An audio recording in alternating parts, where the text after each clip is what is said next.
Who could have seen this coming? Twitter stock drops after weak quarter. Aw, missing target on user growth. Yeah, because you just keep kicking off all the interesting people. You don't have to like everybody who's on there. You can just, have open dialogue. You remember when Twitter first came around, they were going to be the free speech wing of the free speech party. Doesn't that sound hilarious in a retrospect? Let's figure out how terrible they actually are. Twitter stock dropped about 13% on Friday to 56.74 per share after the firm issued weak second quarter guidance on revenue growth while its numbers fell short of expectations. Oh man, you would have thought the profiting and distribution of child pornography would pay more. The San Francisco-based tech giant said its average monetizable daily active users increased 20% year over year to 199 million. Some analysts had expected that number to exceed 200 million. That's probably the same analysts who went through Joe Biden's tax plan and thought that 3,000 billion jobs would be created. CFO Ned Siegel, buy some more fucking letters for your name, said Twitter results were a solid start to the year. That's one way to spend it. And said that the app promotion and brand advertising increased. Yeah, because everybody talks about it as either toxic, a cesspool, or a direct source of cancer. Nobody's life has ever been made better by going on Twitter. Nobody's life improvement story ever started with, so I got on Twitter and then things took off. That has never been a life story put to print. Advertisers continue to benefit from updated ad formats, improved measurements, and new brand safety controls, contributing to 32% year-over-year growth in ad revenue in the first quarter, he said in an earnings call. Then why did your stock drop? Interesting. And here's about the dumbest take you could get. Remember, COVID had a varied impact on the different parts of the world, the different times of the year. Yeah, okay, when everybody's locked down and forced to just, be within the confines of their own surroundings. Okay, you had every other streaming platform. You had Zoom stocks fucking soar. Peloton stocks soar. Everything that didn't require going out and about soar in the stock markets. And you guys couldn't capitalize on that? It's probably the number 2 social media platform that pops out of people's mouth, right behind Zuckerberg, Facebook, and then a far, far, far ways down that line. If we're talking size, right? Then it's Twitter. But that's like putting men into women's sports and saying that there's no difference there whatsoever. They're all just social media platforms. And yeah, nobody has a problem with that. Nobody would be stupid enough to do that, right? Fuck off. Revenue was $1.04 billion in 3 months ending March 31st, while net income was $68 million, according to shareholder letter. Oh my God. But according to CEO Jack Dorsey, he was asked about how large the U.S. market can grow from Twitter, saying he believes it could be quite large without elaborating because, yeah, he couldn't back that up whatsoever. Everything we're doing is around serving the 2 core jobs, providing topics to talk about and giving a platform, Dorsey said, according to MarketWatch. What a dick. It's almost like these guys are so incompetent at their job. Listen, Twitter's a slick platform. It's just run by ideologues. Why do you think every other social media, the one that could have come from the outside, Parler, right? I still enjoy Parler.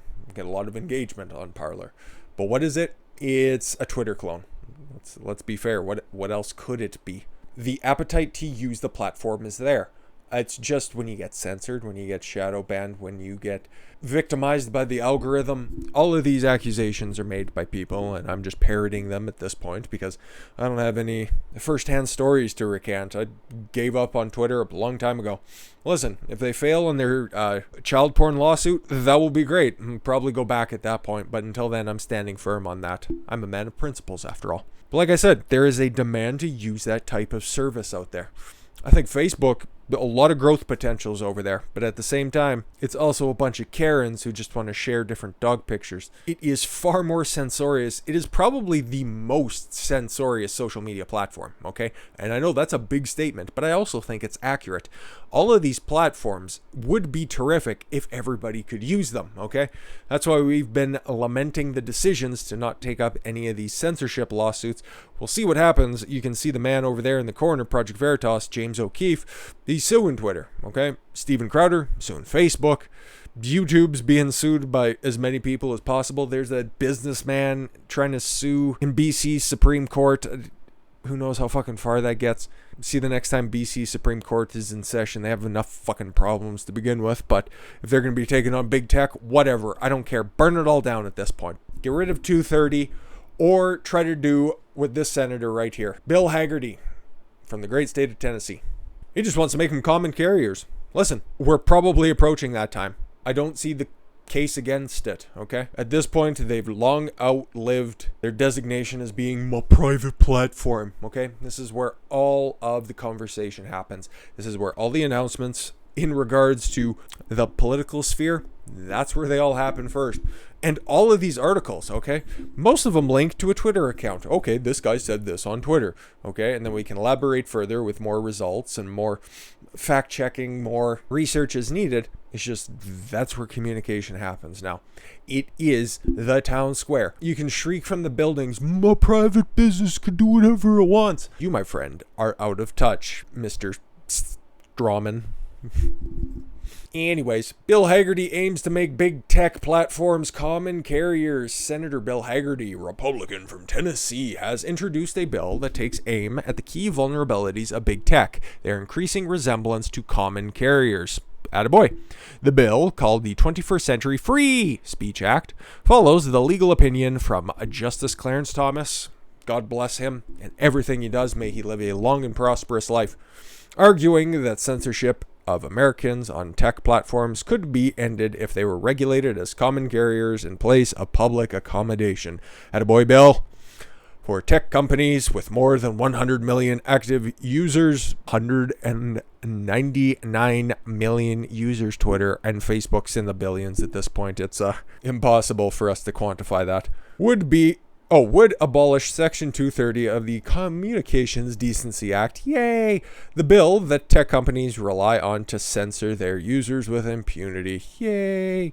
The bill would replace it with language that preserves liability protections for hosting third-party content, a critical protection that allows platforms to host a wide range of speech without legal risk, while eliminating the broad immunity for censorship that has existed under Section 230.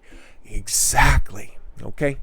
Because there's another platform, and the one that you are more than likely watching this on, if not, you're over on Rumble or you're over on Odyssey, both platforms that I love very, very much, but I don't think they would be hit by this. I'm talking directly to you, my YouTube friend. You guys would be hit by this. Okay. I have received several strikes. You guys are well aware of this. I brought this up a couple of times. I've been suspended for a week and almost got suspended for a couple of days as well because something was falsely flagged by YouTube, and to their credit, they reversed it upon appeal, even though I contest all four of those, mostly because they are editorial strikes. What do I mean by that? They were late game changes to their terms of service. The opinions expressed in those videos do not violate the First Amendment protections of speech. They are not profane. They do not contain any nudity. Sorry, ladies. Both of you. What, I see the numbers. They are designed, they were brought in order to curb wrongthink. And that is acting like a publisher. That means you have editorial practice over whoever is uploading, whoever is submitting content onto your platform. You are not acting as a platform. A platform would be out there making sure that, hey, you know what? As long as it's not illegal, profane, indecent, but they always like to stick on that little clause on the end, or otherwise objectionable, okay?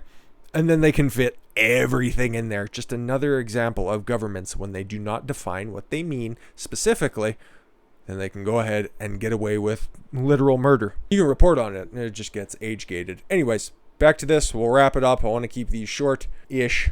Tech platforms would also have to disclose their content moderation techniques to users. Oh my God, please. Even if it's just for that. Meaning that platforms would not be able to create discriminatory technology without users knowing.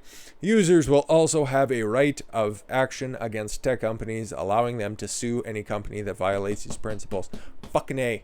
In an op-ed for the Wall Street Journal, Senator Haggerty noted the common carriage laws have long been applied to communication technology relied on by the American public.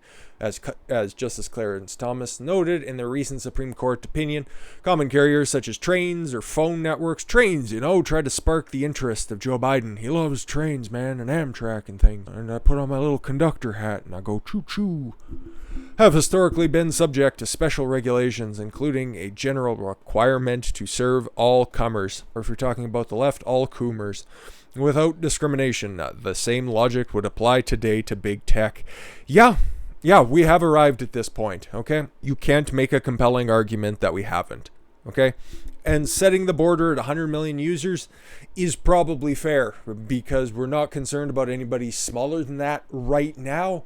Because the free speech platforms that are out there, the smaller social media platforms, are doing a pretty decent job. Outside of, I think DLive is pretty censorious in their practices. The ones that people are concerned about, or the ones that at least have a larger presence. Like, I'm looking up here at my tab line.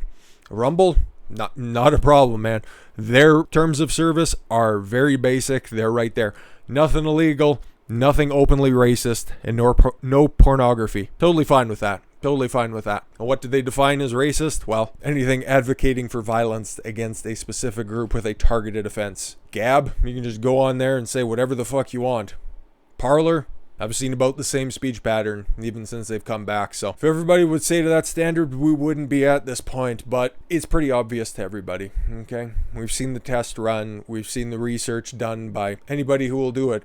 Certain voices get censored on major tech platforms, and it's enough. I'm glad Bill Haggerty is putting this out there. Everybody should be on board with this. It'll probably fall along partisan lines, and even if it dies a death this time around, keep it going, Bill. Because as fucked up as the current political climate is right now, just keep trying to ram this through, because eventually that scythe of censorship is going to sweep through the Democratic Party, and all of the moderates will be on your side on this one. I love it. Now we got to talk about something that, I guess I've been putting it off till the end of the day. It's probably the biggest story, at least it is to me, because it affects something that I love very, very, very much, and it pisses me off to no end. I know, quite the cliffhanger, right? Anyways, I thank you all very much for the gift of your time. I've been Don Consuelo. I want you to follow your gut and get after it. Take care, everyone.